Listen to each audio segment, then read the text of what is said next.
ঠাকুমা আপনার নামটা কি? আমার নাম ছবি ব্যানার্জি। ছবি বন্দ্যোপাধ্যায়? ছবি ব্যানার্জি। হ্যাঁ। আচ্ছা, আপনি বিভূতিভূষণ বন্দ্যোপাধ্যায়ের কোন প্রজন্মের? আমি হলাম আমার শ্বশুরের ভাইয়ের বৌমা। আমি উনি আমার যা শ্বশুর হন। আমার 2 মেয়ে 1 ছেলে। ছেলে কিছু পাইনি, বহুদিন বসেছিল, অনেক চেষ্টা চরিত্র করেছি, কিছুই পাইনি। শেষকালে দেখলাম তার তো বিয়ে শাদী দিতে হবে নিশ্চয়ই। তারপরে তার 38 বছর বয়স যখন, তখন তার 2 বছর আগে ওরা একটা অটো কিনে দিয়েছি আমি। আচ্ছা। অটো কিনে দিলে সেই অটো কখনো ভাড়ায় দেয়, কখনো নিজে একটু অর্ধেক চালায়, এইভাবে আমাদের দিন যায়। করার নেই, ওসব চেষ্টা চরিত্র করার কেউ নেই, যার জন্য আমাদের হলো না। অনেকে বলেছিল আমাদের এখানে বিভূতির মূর্তিটা দেবে, তাও দিল না। দিল যে এই আমাদের ধনীঘর বলি, যেখানে এক জায়গায় পুজো হয়, দুর্গা পুজো হয়, ওখানে দিল, এখানে দিল না। অথচ এখানকার যে একটা তার ঠাকুর দাদার জন্ম এখানে, তার বাবার জন্ম এখানে, অথচ তার কিছুই নেই।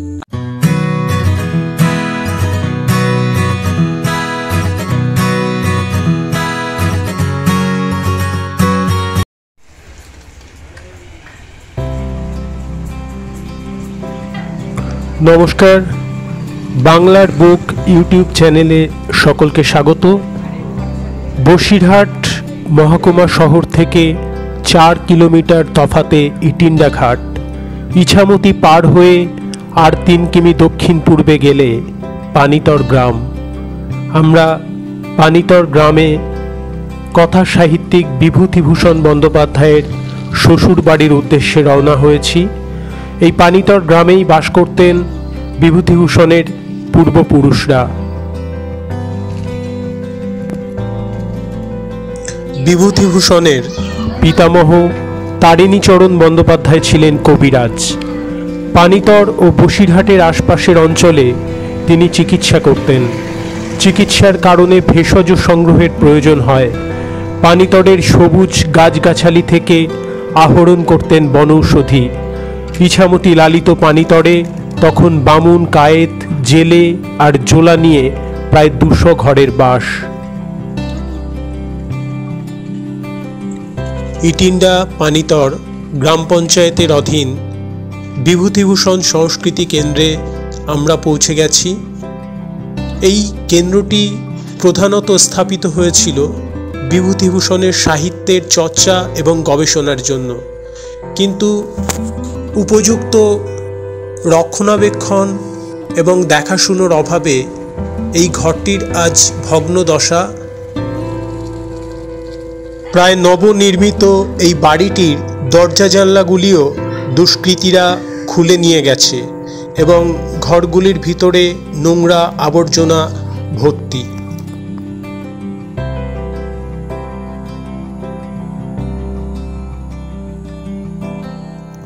এবার আমরা 1978 খ্রিস্টাব্দে প্রতিষ্ঠিত বিভূতিভূষণ গ্রামীণ লাইব্রেরিতে এসেছি। এই লাইব্রেরিটি বর্তমানে অচল। বহুদিন এই লাইব্রেরির গেটে তালা ঝুলছে। এই লাইব্রেরি সংলগ্ন কক্ষে একটি গ্রামীণ ডাকঘরও রয়েছে, কিন্তু সেটিও বর্তমানে বন্ধ রয়েছে দীর্ঘকাল। বিভূতিভূষণের স্মৃতির উদ্দেশ্যে নির্মিত এই গ্রন্থাগারে একসময় বহু পাঠক আসত, কিন্তু বর্তমানে এখানে কোনো মানুষেরই পা পড়ে না বলতে গেলেই চলে। লাইব্রেরির সামনের অংশটা একটা গোচারণ ভূমিতে পরিণত হয়েছে। গেটগুলিতে মস্ত বড় বড় তালা ঝুলছে এবং সেগুলি দেখলে বোঝা যায় বহুকাল কোনো মানুষের হাত সে তালায় পড়েনি। ভিতরে এখনো কিছু বইপত্র ভালো রয়েছে, তবে বেশিরভাগ বই উই এবং অন্যান্য পোকামাকড়ে খেয়ে নষ্ট করে ফেলেছে। পশ্চিমবঙ্গের বেশিরভাগ গ্রামীণ গ্রন্থাগারগুলির অবস্থা বর্তমানে অতি করুণ। বেশিরভাগ গ্রন্থাগারই বন্ধ রয়েছে এবং বর্তমানে ইন্টারনেটের বহুল ব্যবহার, মোবাইল, ল্যাপটপ, কম্পিউটারের ব্যবহারের ফলে বই পড়ার অভ্যাস উল্লেখযোগ্যভাবে কমে গেছে। তাই লাইব্রেরিগুলি আজ মৃত্যুর মুখে। পানিতর গ্রামের প্রাকৃতিক সৌন্দর্য অপরূপ। বিভূতিভূষণ তার বহু লেখায়, গল্প এবং স্মৃতিকথায় এই পানিতরের প্রসঙ্গ এনেছেন। পানিতরের সবুজ প্রকৃতি বিভূতিভূষণের চোখে মায়া কাজল বুলিয়ে দিয়েছিল। পানিতরের কথা বলতে গিয়ে বিভূতিভূষণ উল্লেখ করেছেন, বাংলাদেশের মর্ম কাহিনী লুকানো আছে এইসব নিভৃত পল্লী প্রান্তের আম, বকুল, বাঁশ বনের আড়ালে। যিনি লেখক হবেন, যিনি লেখনী ধারণ করবেন বাংলার কথা শোনাবার জন্য, তাকে আসতে হবে এখানে, মিশতে হবে এদের সঙ্গে, যোগ দিতে হবে এই সব শান্ত, উত্তেজনাহীন, তুচ্ছ, অনাড়ম্বর, অখ্যাত গ্রাম্য জীবনের উৎসবে এদের বুঝতে হবে, ভালোবাসতে হবে।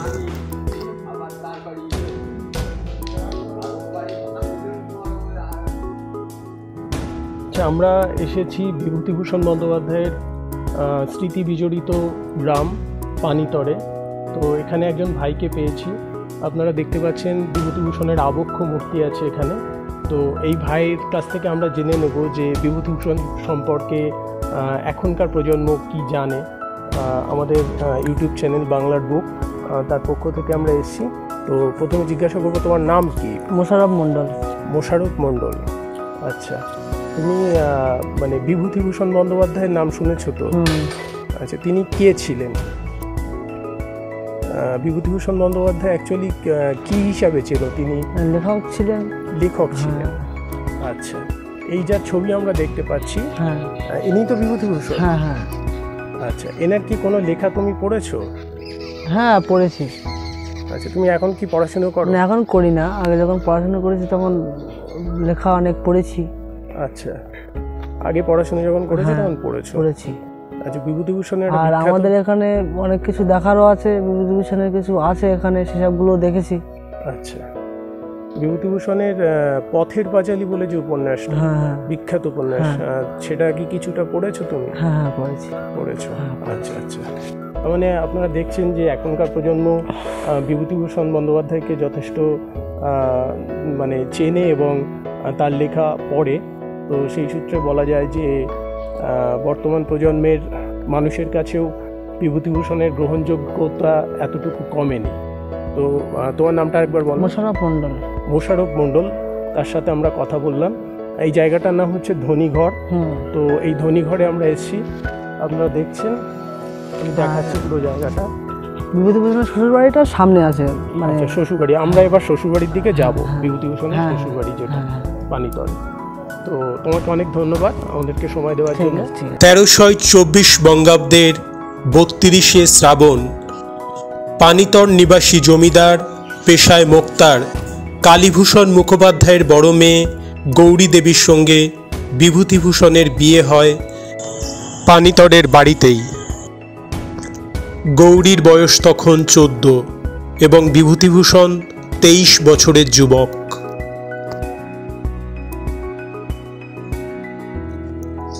গৌরী দেবীর সঙ্গে বিয়ের সময়কার কথা জিজ্ঞাসা করলে পরবর্তীকালে বিভূতিভূষণ বলতেন, গৌরীর সঙ্গে যখন আমার বিয়ের কথা হলো তখন গৌরী কেমন দেখতে ইত্যাদি কোনো কথাই আমার মনে উদয় হয়নি।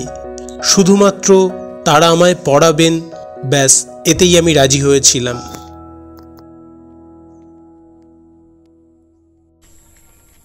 নমস্কার বন্ধুরা, অবশেষে আমরা পৌঁছে গেছি বিভূতিভূষণ বন্দ্যোপাধ্যায়ের শ্বশুরবাড়িতে।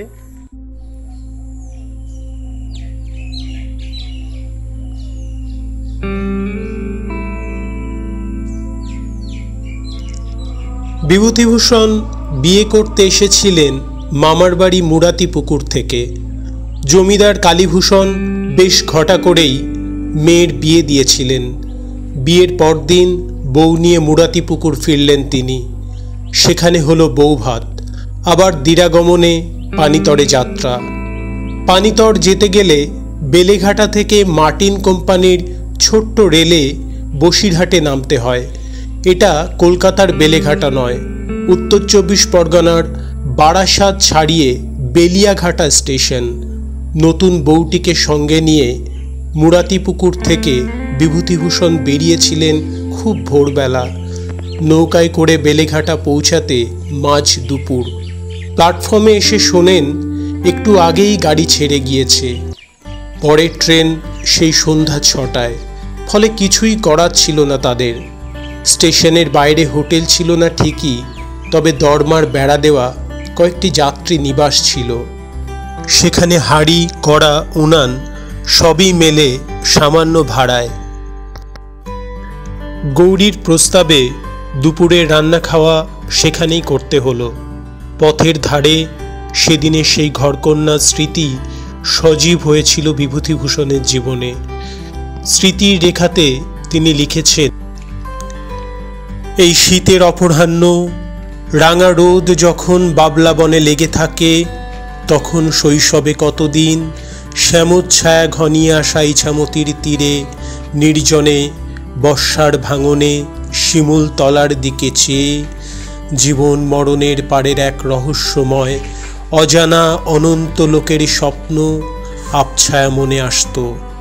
তারপর সত্যি সত্যি কত ভালো জিনিস পেলাম।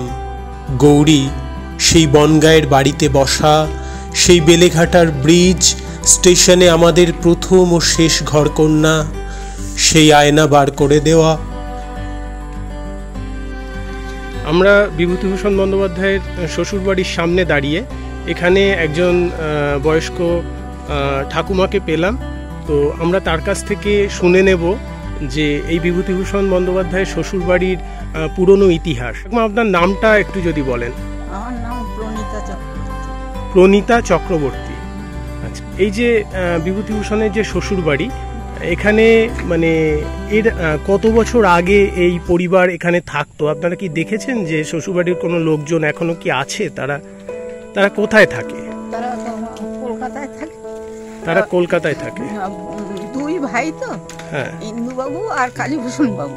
ইন্দুভূষণ মুখোপাধ্যায় আর কালীভূষণ মুখোপাধ্যায়। কালীভূষণ মুখোপাধ্যায় হচ্ছে বড়, ওনার মেয়ে হচ্ছে গৌরী দেবী। কালীভূষণ মুখোপাধ্যায়ের মেয়ে গৌরী দেবী। হ্যাঁ। আচ্ছা, কালীভূষণ মুখোপাধ্যায় বসিরহাট কোর্টের মুক্তারি করতেন, হ্যাঁ, তাই না? হ্যাঁ, বসিরহাট কোর্টে মুক্তারি করতেন। আর ওই পায়েলের সামনে আচ্ছা বাড়ি, আবার কোর্টের পেছনেও বাড়ি, দোতলা, এইরকম বাড়ি। আচ্ছা, ওনার কোনো পরিবারের লোকজন কি বসিরহাটে এখনো থাকেন বলে জানেন? আচ্ছা, ওনার পরিবার থাকেন এখনো। হ্যাঁ। আচ্ছা, এখানে ওনারা কি আসেন? ওনাদের ওই ঠাকুর আছে। আচ্ছা, ওই শীতলা পুজো হবে চৈত্র মাসে, তখন ওরা বসিরহাট বাড়ি বলো, কলকাতার ইন্দুবাবুর বাড়ি বলো, সব লোকজন আসে। আচ্ছা, এই পুজো তো, এই পুজোয় আমাদের হচ্ছে ও মানে কালীভূষণ বাবুর মানে মা এই ঠাকুর পেলে সেই ঠাকুর পুজো হচ্ছে আমাদের বাড়ি উঠেছে। এই হচ্ছে আমাদের বাড়ি।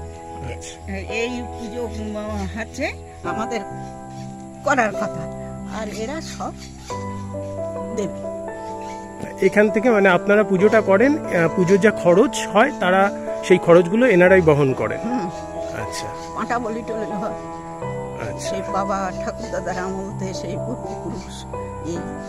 আচ্ছা, আমরা শুনেছি বিভূতিভূষণ বন্দ্যোপাধ্যায়ের যে আদি পূর্বপুরুষের বাড়ি, মানে ওনার যে ঠাকুর দাদা, তার নাম ছিল তারিণীচরণ বন্দ্যোপাধ্যায়। তিনি এক সময় নাকি এখানে থাকতেন। সে হচ্ছে বিভূতিভূষণের বাবা। না, বিভূতিভূষণ বন্দ্যোপাধ্যায়ের বাবা হচ্ছে মহানন্দ বন্দ্যোপাধ্যায়। হ্যাঁ, ওই বাড়ি। আচ্ছা, সেটা কোথায়? ওই ওই রাস্তার ওই কর্নারে ওই যে বাড়িটা। আচ্ছা, ওই কর্নারের বাড়িতে। হ্যাঁ, ওই বাড়িটা হচ্ছে বিভূতিভূষণের বাবার বাড়ি। আচ্ছা, সেটা এখনো আছে? হ্যাঁ, ওই আছে। আর হচ্ছে বিভূতিভূষণের জন্ম হয় মামার বাড়ি। হ্যাঁ, বিভূতিভূষণের দুটো ছেলে। হ্যাঁ, আর বউ আছে মিত্রা বন্দ্যোপাধ্যায়। দ্বিতীয় বউয়ের প্রথম বউয়ের নাম হচ্ছে গৌরী দেবী, আর লাস্টের বউর নাম হচ্ছে রমা দেবী। রমা বন্দ্যোপাধ্যায়, একদম তাই। গৌরী দেবীর কথা অনেক জায়গায় বিভূতিভূষণ লিখেছেন। আপনি ব্যক্তিগতভাবে বিভূতিভূষণের লেখা কতটা পড়েছেন? বা আমি বাবা সব বই টই পড়িনি। পড়েননি খুব একটা? বলতে পারবো। আপনি পথের পাঁচালী বলে যে বিখ্যাত লেখাটার নাম শুনেছেন তো? বিভূতির লেখা পথের পাঁচালী, ইছামতি উপন্যাস। ওই তো দাদা হচ্ছে বাসর ঘর ওটা। আচ্ছা, ওই যে চিলেকোঠার ঘর, ওইটাই বিভূতিভূষণের বাসর হয়েছিল। বাসর ঘর। আচ্ছা, আর ওই যে বকুল গাছটা আছে না, ওই আচ্ছা এখনো আছে কি বকুল গাছটা? ওই তো স্মৃতি আছে। আচ্ছা আচ্ছা, বাহ, ওই বকুল গাছটা আমরা তুলতে চেয়েছিলাম।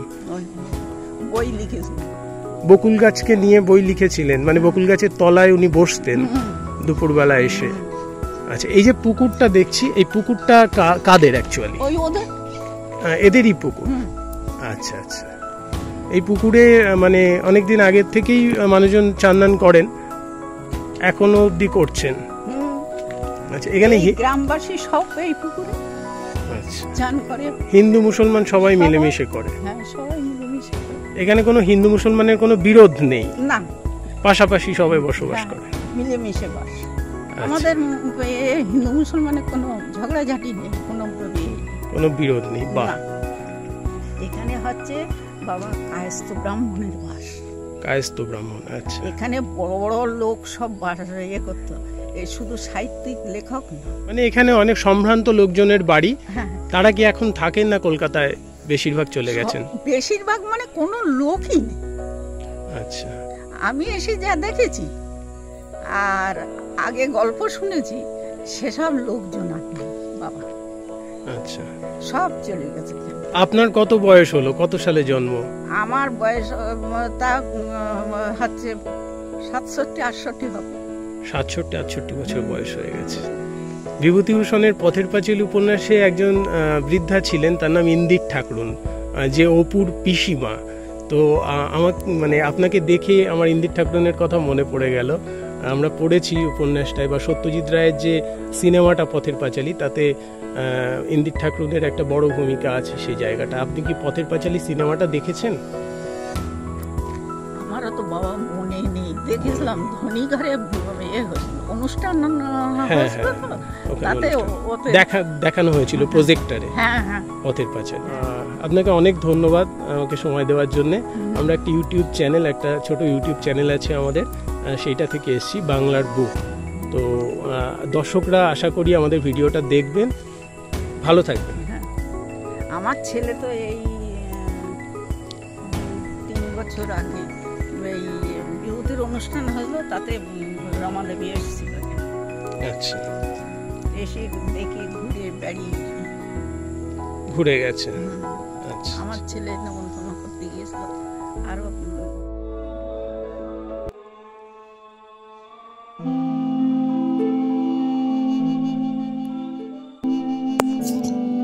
1918 সালের 21শে নভেম্বর বিয়ের 1 বছর 4 মাস পরে পানিতরেই গৌরী দেবীর মৃত্যু হয়।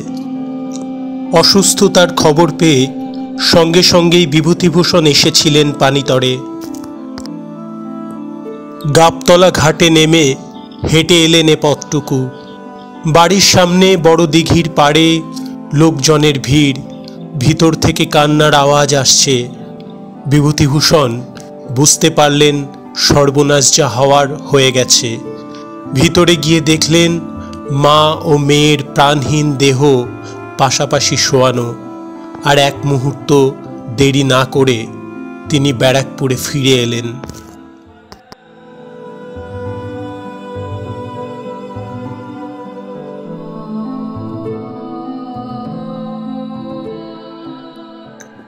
বিভূতির উত্তর প্রজন্ম অর্থাৎ তার কাকার বর্তমান প্রজন্মের ছেলেমেয়েরা এখনও এই পানিতর গ্রামে বাস করেন। অনেকেই তাদের খবর রাখে না। আমরা গিয়েছিলাম তাদের কাছে, তাদের কাছ থেকে এই সময়ের পরিস্থিতি আমরা জেনেছি। কেমন আছেন বিভূতিভূষণের উত্তর প্রজন্ম?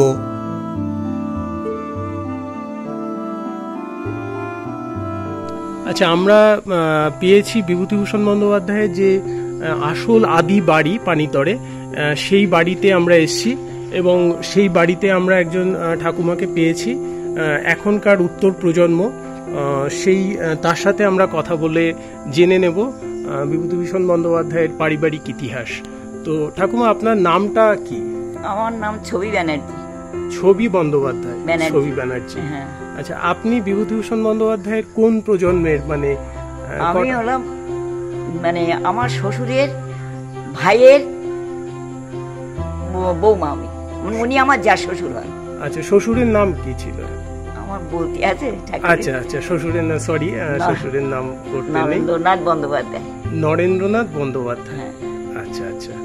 তা বিভূতিভূষণ বন্দ্যোপাধ্যায়ের যে লেখা, তার মধ্যে এই পানিতরের কথা অনেক জায়গায় উল্লেখ আছে। হ্যাঁ, তা আপনি নিশ্চয়ই তার লেখা পড়েছেন? আমি পড়িনি, শুনেছি। পড়িনি, পড়েননি, শুনেছেন। আর মিথ্যে কথা বলি কি করবো ওই সব সম্বন্ধে? আমি যেটুকু জানি সেইটুকু। ওই লোকের কাছে গল্প শুনি, হয়তো আমাদের ছেলে মেয়েরা পড়িছে, ছেলে মেয়েরা হয়তো পড়িছে, আমি কি করি। আচ্ছা, আপনার ছেলে মেয়েরা কি করে, মানে তারা কি এখানে থাকে? হ্যাঁ, আমার 2 মেয়ে 1 ছেলে। ছেলে কিছু পাইনি, বহুদিন বসেছিল, অনেক চেষ্টা চরিত্র করেছি, কিছুই পাইনি। শেষকালে দেখলাম তার তো বিয়ে শাদী দিতে হবে নিশ্চয়ই। তারপরে তার 38 বছর বয়স যখন, তখন তার 2 বছর আগে ওরা একটা অটো কিনে দিয়েছি।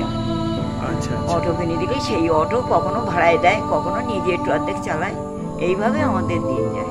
অনেকে বলেছিল যে একটু লেখাজোখা করো, দেখো তোমাদের কিছু হয় কিনা। তার সত্যি কথা বলতে কি, আমাদের সেরকম হাত নেই, বড় বড় লোকেদের সঙ্গে আমাদের হাত নেই মেলামেশা। কেন আমার ছোট ছেলে, আর তারপরে মেয়েরা আছে, মেয়ের যে বিয়ে হয়ে গেছে, কেউ করার নেই, ওইসব চেষ্টা চরিত্র করার কেউ নেই, যার জন্য আমাদের হলো। অনেকে বলেছিল আমাদের এখানে বিভূতির মূর্তিটা দেবে, তাও দিল না। দিল যে এই আমাদের ধনীঘর বলি, যেখানে এক জায়গায় পুজো হয়, দুর্গা পুজো হয়, ওখানে দিল, এখানে দিল না। অথচ এখানকার যে একটা, তার ঠাকুর দাদার জন্ম এখানে, তার বাবার জন্ম এখানে, অথচ তার কিছুই নেই। আমরা বললি মহানন্দ বন্দ্যোপাধ্যায় এখানেই জন্মেছিল। হ্যাঁ, অথচ আমরা বললি এখন মিথ্যে বাধা হয়ে তার ঠাকুরদা হচ্ছে তারিণীচরণ বন্দ্যোপাধ্যায়। আচ্ছা, সেই তারপরেও আপনাদের এখানে কেউ অনেকে জানেই না যে এটা আসলেই বিভূতিভূষণ বন্দ্যোপাধ্যায়ের আদি বাড়ি। সবাই জানে, কিন্তু কেউ গুরুত্ব দেয় না। সন্ধ্যা নামতে চললো, আমরা ফিরে চলেছি আমাদের বাসায়। একটু বাদেই এখানে অন্ধকার নেমে যাবে। এই গ্রামটা আজ থেকে 150 বছর 200 বছর আগেও যেমন ছিল, এখনো প্রায় একই রকম আছে, কিছুটা হয়তো পরিবর্তন হয়েছে। তবে বিভূতিভূষণ তার স্মৃতিকথায়, স্মৃতিরেখা, অগ্নিমুখর, এই সমস্ত লেখায় পানিতর সম্পর্কে যে সমস্ত কথা বলেছেন, এখানকার প্রকৃতি সম্পর্কে, এখনও আপনারা যদি আসেন, এসে দেখেন যে সেই স্মৃতিকথা লেখার সঙ্গে এখনকার প্রকৃতির আপনি মিল পাবেন, অনেকটাই মিল পাবেন। যদিও অনেকটা সময় বয়ে গেছে, তবুও আজও সেই স্মৃতির রেখার সাক্ষ্য বহন করে বিভূতিভূষণ বন্দ্যোপাধ্যায়ের শ্বশুরবাড়ি পানিতর গ্রামে টিকে আছে।